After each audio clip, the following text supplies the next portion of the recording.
Good morning to all of you. आज हम बात करेंगे सेकंड सेमेस्टर के विज्ञान विषय के बारे में। आज का जो हमारा टॉपिक है वह है भोजन, स्वास्थ्य एवं रोग, भोजन के प्रमुख पोषक तत्व, प्रमुख घटक। ये वीडियो का तीसरा पार्ट है और इस अध्याय का आखिरी पार्ट भी है ना। काफ़ी लंबा अध्याय था, तो सभी के बारे में डिटेल से बात करने के लिए 3 वीडियो इसकी जो है बनानी पड़ी। पहली जो वीडियो थी हमारी, उसमें हम प्रोटीन, वसा, कार्बोहाइड्रेट, विटामिन, खनिज लवण, जल, संतुलित आहार, इनके बारे में बात कर चुके थे। सेकंड पार्ट जो हमने इसका बनाया था उसमें पोषक तत्वों की कमी से होने वाले रोग, परिवेशी स्वच्छता एवं स्वास्थ्य के बारे में बात की गई थी। लास्ट वीडियो के अंतर्गत हम संक्रामक रोग एवं उनकी रोकथाम, टीकाकरण अभियान आदि के बारे में बात करेंगे। संक्रामक रोगों में कुछ रोगों के बारे में अलग से भी वीडियो में, जैसे HIV वगैरह के बारे में बात की जा चुकी है, तो वो सारे टॉपिक जो है बार बार इंक्लूड नहीं किए हैं ना। तो एक जो रोग, कोशिश ये है कि सभी प्रकार के रोगों के बारे में एक एक बार बात हो जाए, तो इसलिए सभी को सम्मिलित किया गया है, कुछ पुरानी वीडियोज़ में, कुछ इसमें। ठीक है, आज का अपना टॉपिक स्टार्ट करते हैं। सबसे पहले बात करते हैं संक्रामक रोग व उनकी रोकथाम के बारे में। मनुष्य में होने वाले समस्त रोगों को 2 भागों में बांटा जा सकता है, जन्मजात रोग और उपार्जित रोग।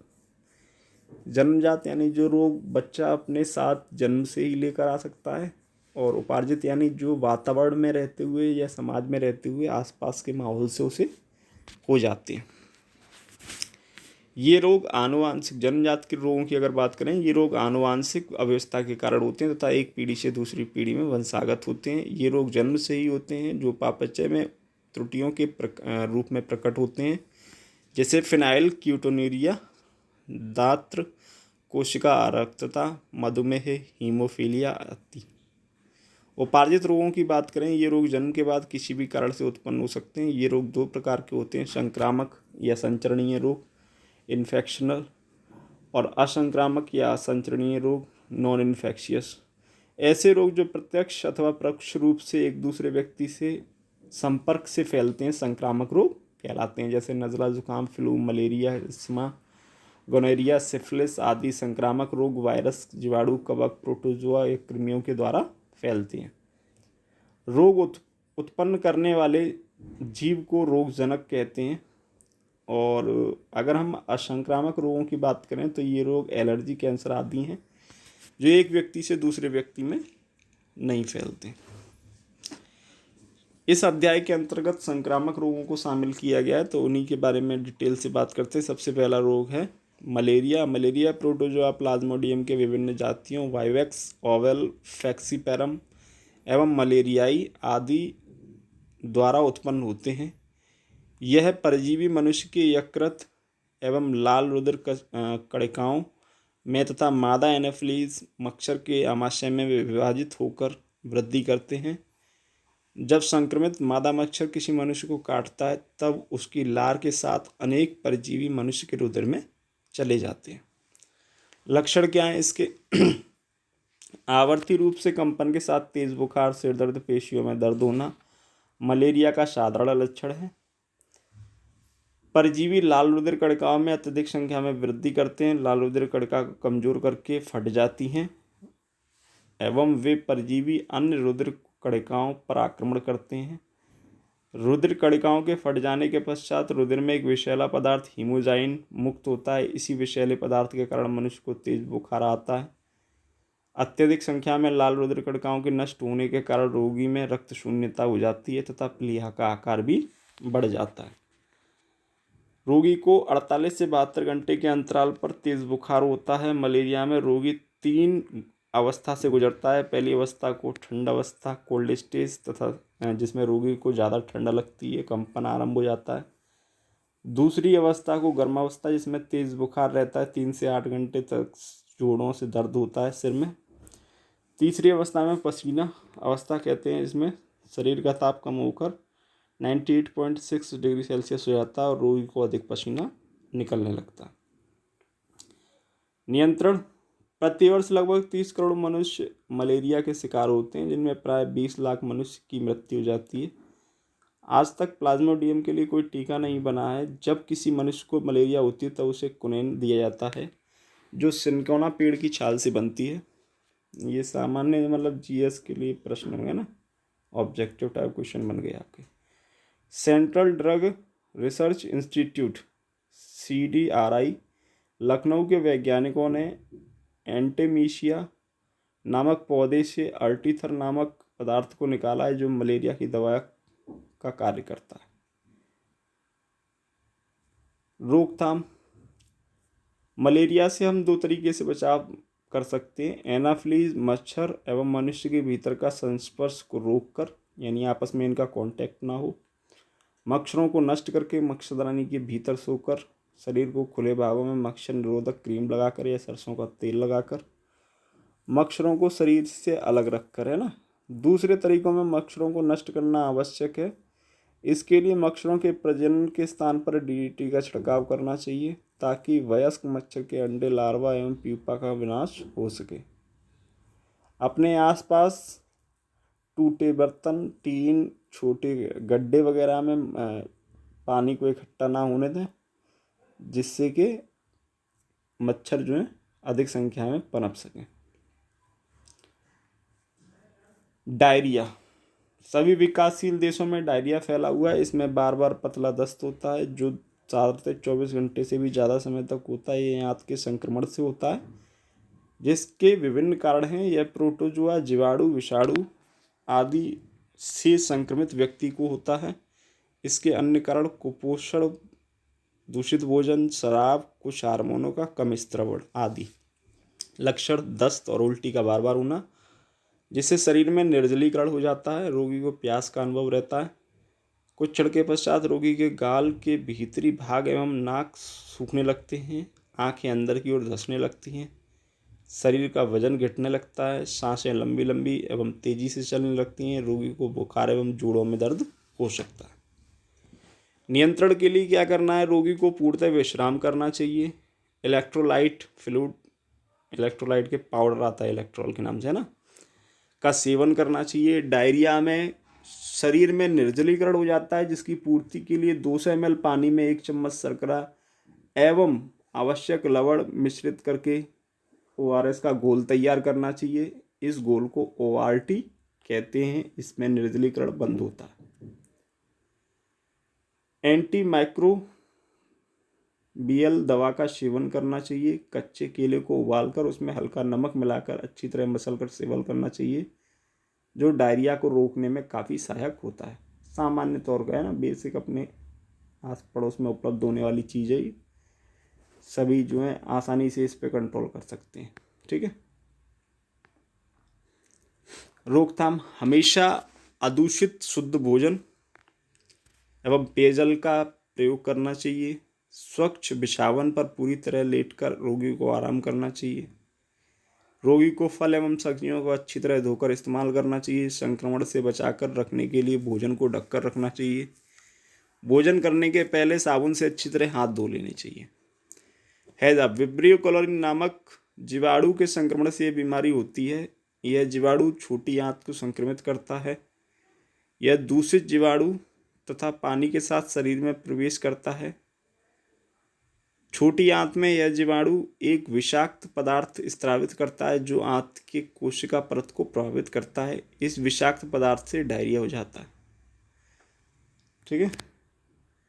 लक्षण: इसमें दर्दहीन डायरिया के साथ उल्टी, निर्जलीकरण, त्वचा का ठंडा पड़ना, सिकुड़ना, आँखों का अंदर की ओर धंसना, ये समस्या आपके साथ हो सकती है। नियंत्रण करने के लिए ORS घोल का प्रयोग करना है। 0.9% सोडियम क्लोराइड के घोल की सुई भी नियंत्रण का अच्छा तरीका होती है। रोकथाम के लिए किसी भी स्वच्छ व्यक्ति को उस स्थान पर अनावश्यक नहीं जाना चाहिए जहां हैजा फैला हुआ हो। पीने योग्य पानी में प्रबल क्लोरीन जल मिलाकर रोगाणु मुक्त कर लेना चाहिए। पीने योग्य पानी को उबालकर छानकर ढककर रखना चाहिए। प्रदूषित भोजन का सेवन कदापि नहीं करना चाहिए। साथ साथ बीमारी फैलने वाली मक्खियों की उत्पत्ति ना हो, इस पर भी पूर्ण सावधानी रखनी चाहिए। भोजन सामग्रियों को ढककर रखना चाहिए। रोगी के पखाना, उल्टी एवं दस्त आदि को मिट्टी में गाड़ देना चाहिए। अपने परिवार में और सार्वजनिक स्थानों पर स्वास्थ्य संबंधी शिक्षा देनी चाहिए। इससे सभी लोग सजग रह सकें, बीमारी को जल्द से जल्द दूर किया जाए। समय पर टीका आदि भी लेना चाहिए। टाइफाइड टाइफाइड एक संक्रामक रोग है जो साल्मोनेला टाइफी नामक जीवाणु से होता है। यह जीवाणु रोगी के मलमूत्र एवं रोगी के रक्त में पाया जाता है।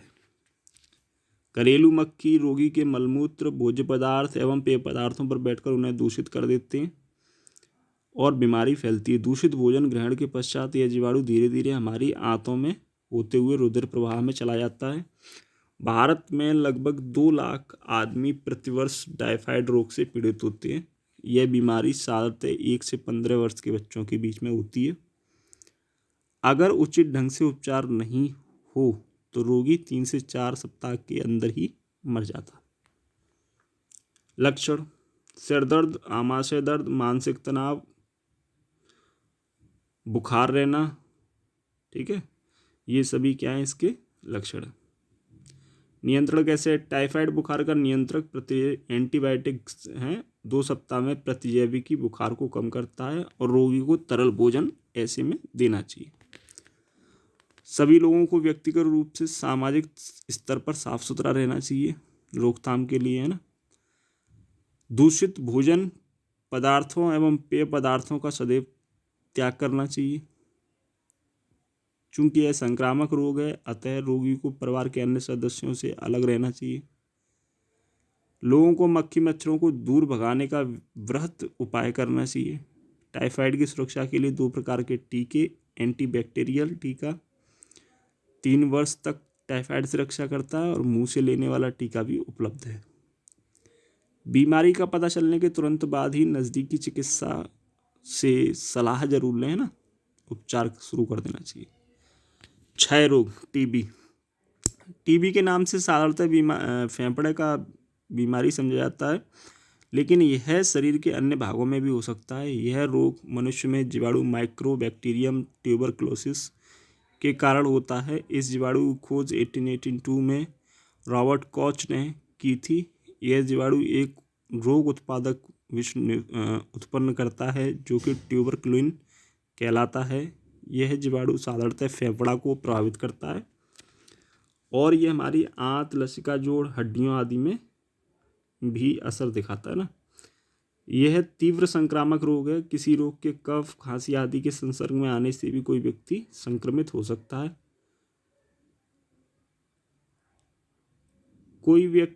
स्वस्थ व्यक्ति यदि बिना उबाले संक्रमित गाय का दूध पिए तो उसके उदर की लसिका ग्रंथियां जीवाणु द्वारा संक्रमित हो सकती हैं और यह रोग गाय वगैरह में भी होता है।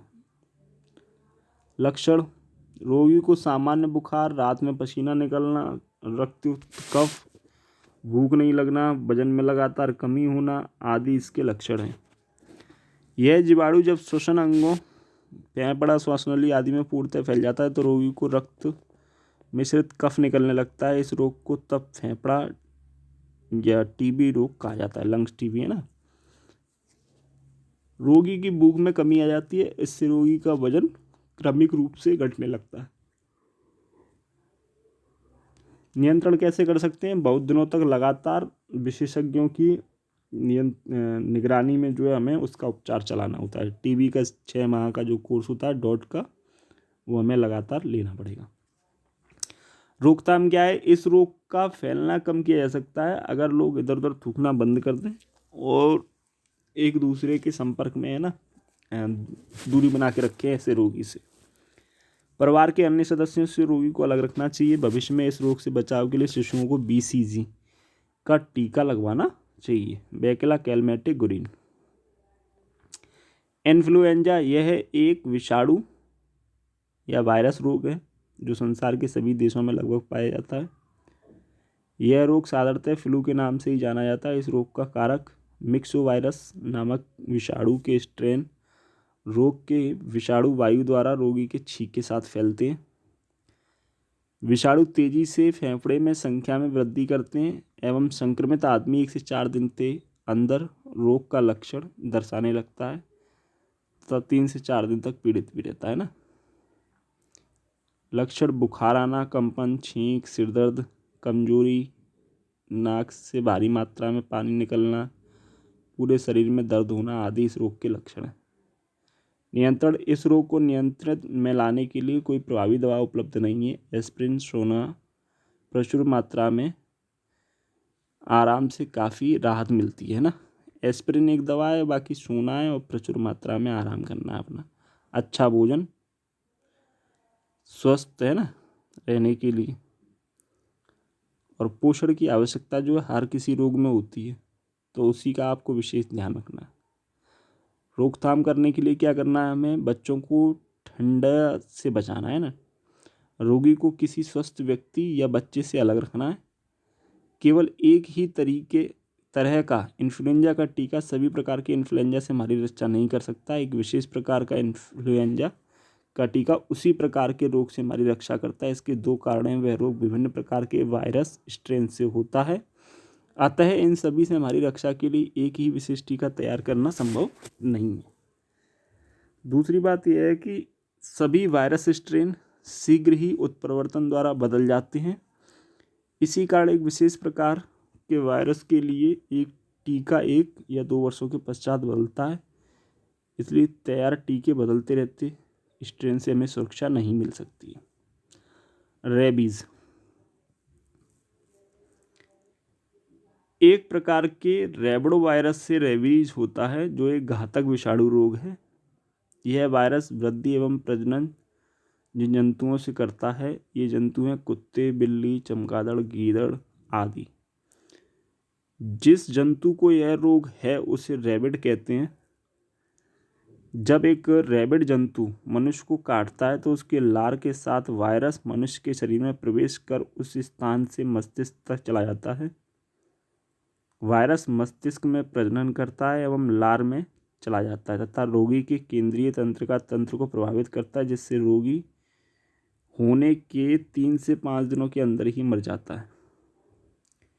एक रैबिड जंतु भी 3 से 5 दिनों के अंदर मर जाता है। इसलिए कुत्ते के काटने पर कुत्ते को कुछ दिनों तक निरीक्षण में रखा जाता है कि वह रोगग्रस्त था या नहीं। मनुष्य में यह रोग संक्रमण के 10 दिन के अंदर होता है या संक्रमण के 1 वर्ष के बाद भी हो सकता है। लक्षण: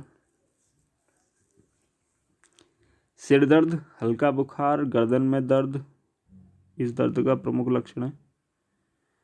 जंतु द्वारा काटे गए स्थान पर काफ़ी दर्द होना। रोगी प्राय शोरगुल, चमकीला प्रकाश एवं तेज हवा से घबरा जाता है। रोगी का स्वभाव क्रोधी एवं चिड़चिड़ा हो जाता है, मरने का भय सताने लगता है। प्राय गर्दन की मांसपेशियों में दबाव बढ़ जाता है एवं शरीर में गतिहीनता आ जाती है।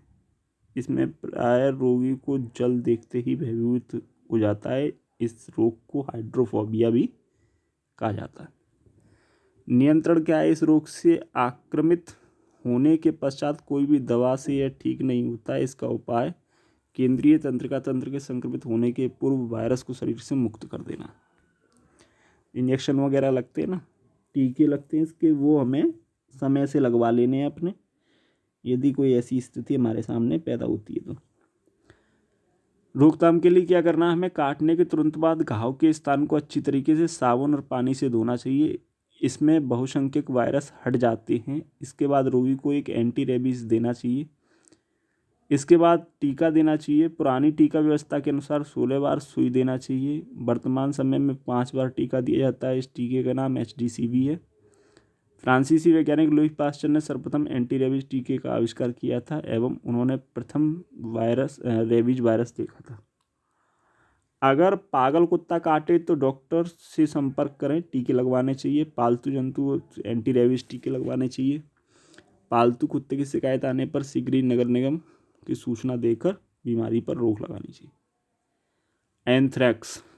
एंथ्रेक्स एक भयंकर संक्रामक रोग है जो एक प्रकार के बैक्टीरिया बैसिलस एंथ्रेसिस के कारण होता है।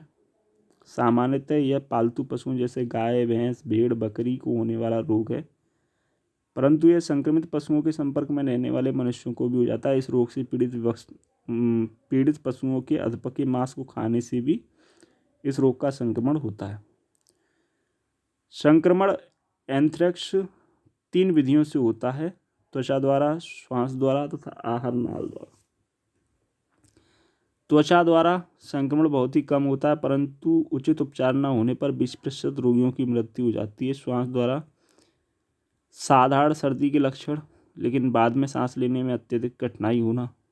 आहार नाल द्वारा भूख में कमी, उल्टी, दर्द, आंत में खून की उल्टी होना, मिचली आना। इससे करीब 25 से 60% रोगियों की मृत्यु हो जाती है। बचाव: एंथ्रेक्स से बचाव के लिए वैक्सीन उपलब्ध है जो 93% लोगों रोग से सुरक्षा करने में कारगर है। इसके अतिरिक्त एंटीबायोटिक दवाइयों के उपयोग से भी इस रोग से बचाव किया जा सकता है। अब बात आती है टीकाकरण की।